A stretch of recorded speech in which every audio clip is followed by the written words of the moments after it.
Founded in 1894 by Henry Harrison Culver, Culver Academy is where one of our dearest family members, Andrea, will be graduating today. Originally started as a military school for young men in 1894, it's been coeducational since 1971, when the Girls Academy was created.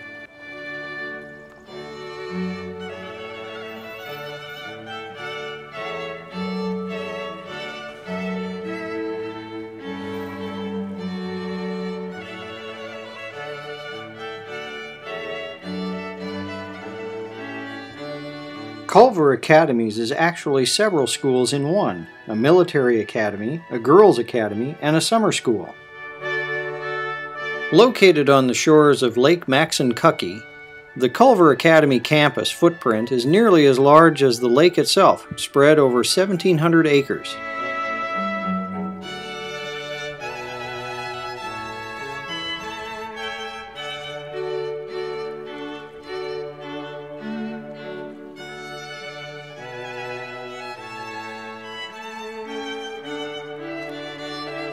Lake Max, as it's nicknamed by the locals, is the second largest natural lake in Indiana, and in the summer it's a popular getaway for Chicagoans and Culver alumni.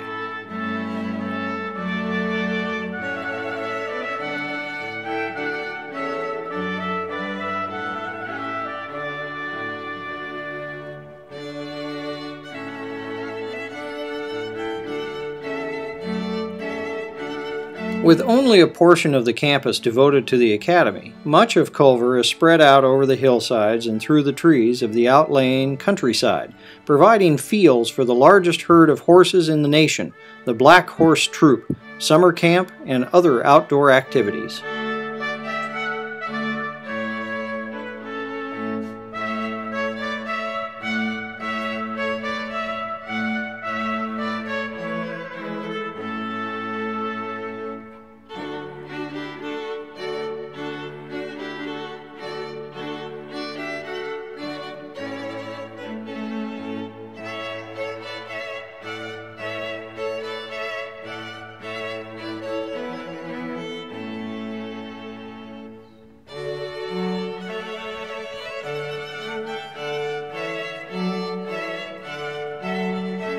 "230 buildings make up the facilities at Culver.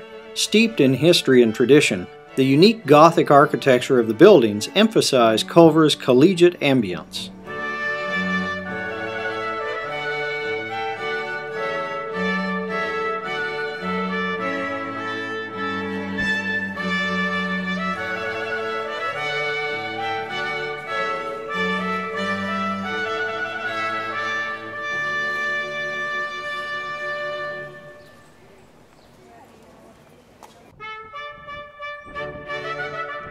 Since 1897, Culver's horsemanship program has taught students wisdom, courage, moderation, and justice.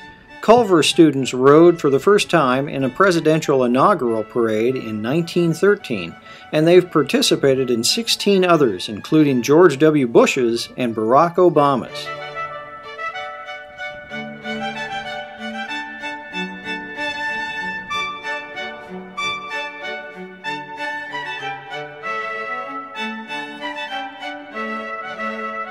Culver's Vaughn Equestrian Center is home to the largest cavalry unit in the United States, stabling nearly 100 horses. It also houses one of the largest scholastic indoor riding arenas in the United States.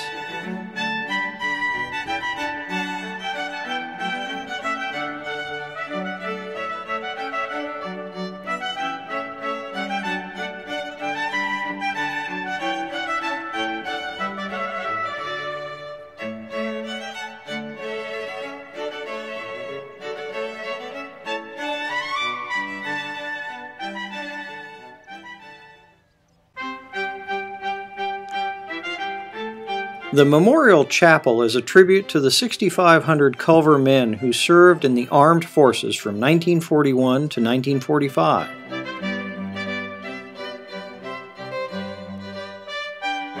Designed by American architect Jens Frederick Larsen, construction of the chapel began in April 1950, with the cornerstone being laid on October 22nd of the same year.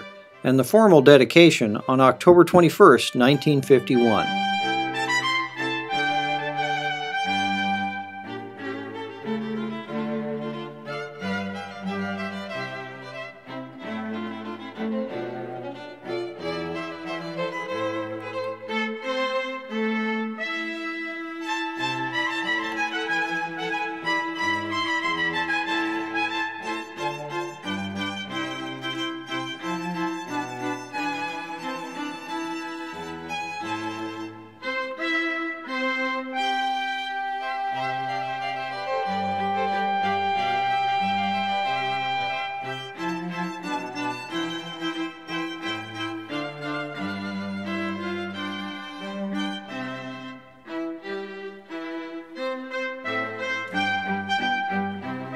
The pipe organ in the chapel was originally built in 1951 by the M.P. Moeller Company of Hagerstown, Maryland. Since then, it has undergone several tonal modifications and restoration work.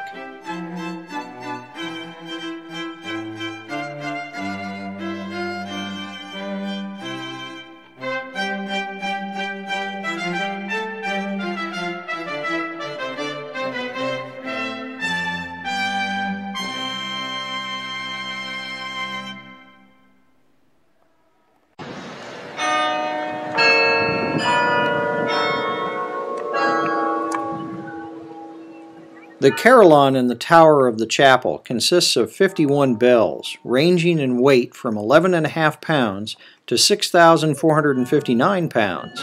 It was the last installation of a carillon in North America by the Gillette and Johnston foundry of Croydon, England.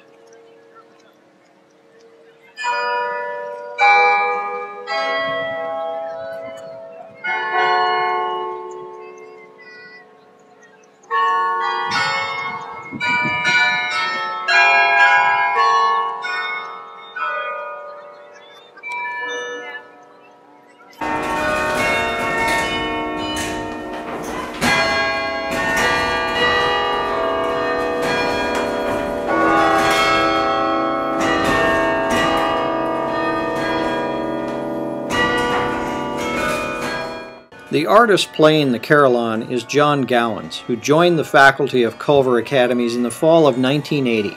He serves as organist and carillonneur, playing for Sunday religious services as well as presenting recitals on both instruments. He also teaches the carillon and the organ to students on occasion. Mr. Gowans was kind enough to talk to us about this remarkable instrument. Clappers inside the bell are anywhere from 1 or 2 pounds up to a couple of 100 pounds or more. So, I can play that way with a loose fist, or I can open the hand and 2 chords. I was doing a good bit of both in that last piece. Yes. And I use my feet to play, so I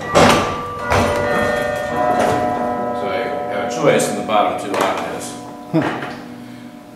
And so, cover a number of bases that way, but I also have to keep in mind in playing the carillon that you can't stop a note once it starts ringing. So what you play on it, you have to watch a bit. You have to work a little balance and bring the melody out at times, but it's a very rewarding instrument once you learn to do all that. The sound that you create is just remarkable. You can hear it across the campus, and it's such a beautiful sound. Well, thank you. What a great artist. This is an unusually beautiful sounding instrument, which is part of why I came here all those years ago. Yes, I didn't shut off the clock, so it's going to chime on us in a moment.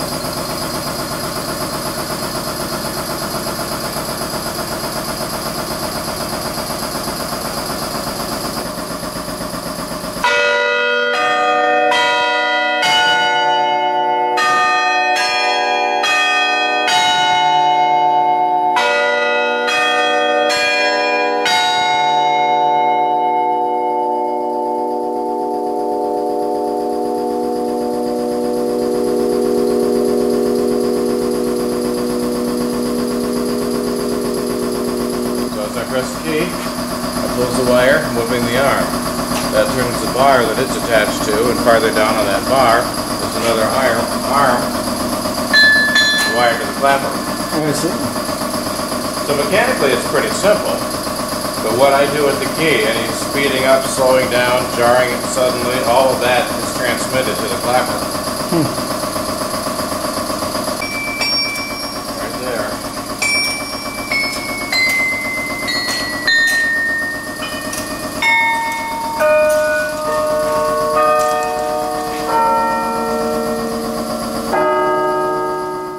Thank you so much for showing it to me and I'm sure. playing the beautiful music.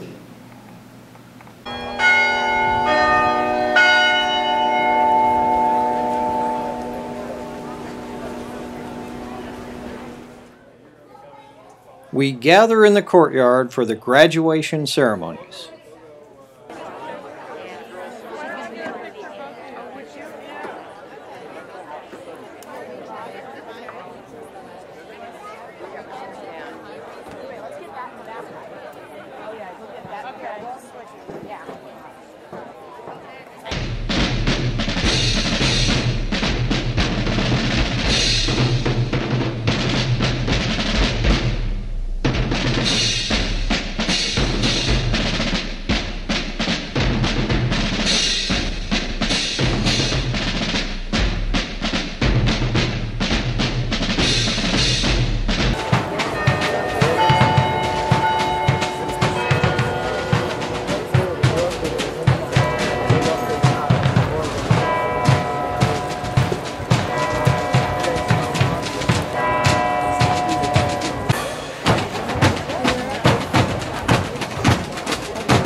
Battalions in first class, forward, march.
Order. Arms. Ready on. Cover.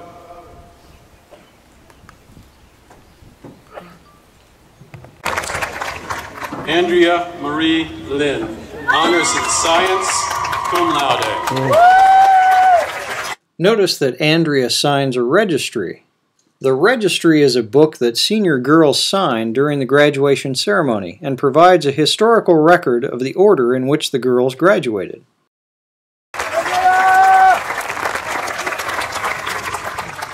A tradition started at the 1975 commencement. The graduation arch is the portal through which each graduating senior walks, signifying passage from Culver to her future.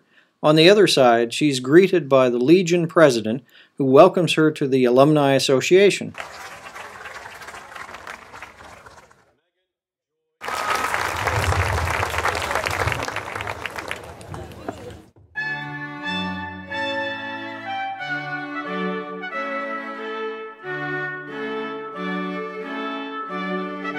The Huffington Library is a remarkable 47,000 square foot library that was dedicated on October 1st, 1993.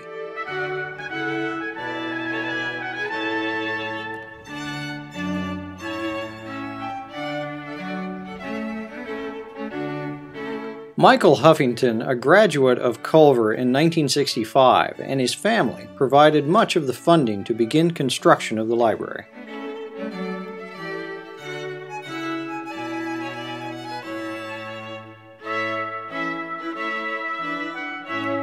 Michael and the late architect Paul Kennan collaborated on the design of the building. Their goal was to create a structure that offers students a sense of grandeur while they study, so they can dream big.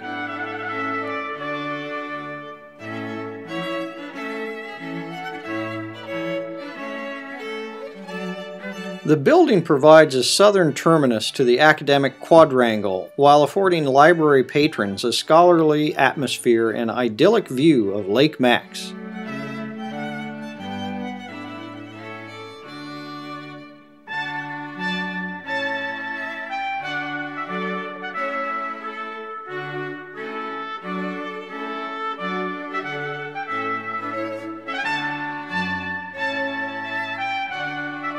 The library houses a collection of approximately 55,000 volumes and the latest in information technology to cross-reference them.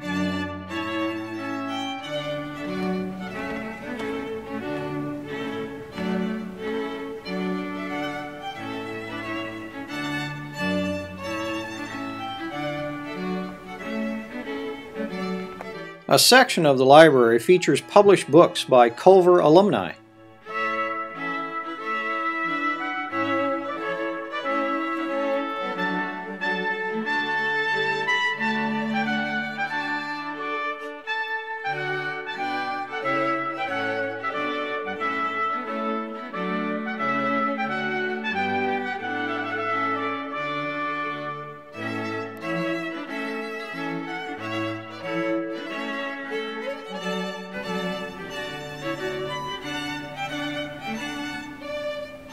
The Huffington Library is a splendid Greco-Roman architectural gem that blends harmoniously into the grand Culver campus.